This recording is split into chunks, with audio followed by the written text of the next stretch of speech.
राज्याचे आरोग्यमंत्री तथा पालकमंत्री प्रकाश आंबेडकर हे आज कोल्हापूरमधील ताराराणी महोत्सव उद्घाटनासाठी आले होते।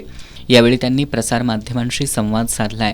बदलापुरात महिलांना पैशाचं प्रलोभन दाखवून त्यांच्या शरीरात बेकायदा स्त्रीबीज वाढवण्याचं आणि त्याची तस्करी करण्याचं रॅकेट उघड झालंय। या प्रकरणात दोषींवर कठोर कारवाई केली जाईल असं सांगितलंय।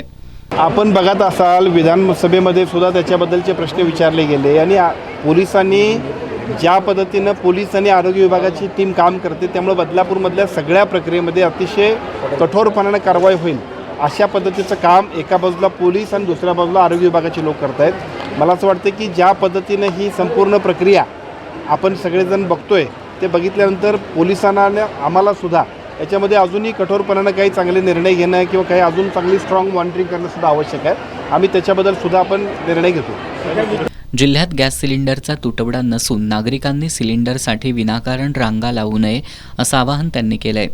महाराष्ट्र शासनाने विशेषतः भारत सरकार सुद्धा लोकांची गैरसोय होऊ नये यासाठी योग्य त्या उपाययोजना करते।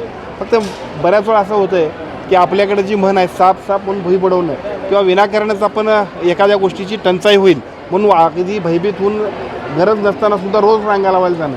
आज जिल्हाधिकारी कार्यालयामध्ये आम्ही त्याची बैठक घेतोय। यापूर्वी सुद्धा जिल्हाधिकाऱ्यांनी सुद्धा वारंवार आपल्या सगळ्यांना सूचित केलं आहे कुठल्याही नागरिकांना अशा पद्धतीच्या गॅस टंचाईला असेल पेट्रोल टंचाईला असेल सामोरं जावं लागणार नाही। यासाठी शासन स्तरावरती ज्या ज्या काही उपाययोजना करायला पाहिजे ते एका बाजूला भारत सरकार आणि दुसऱ्या बाजूला महाराष्ट्र शासन सुद्धा करते।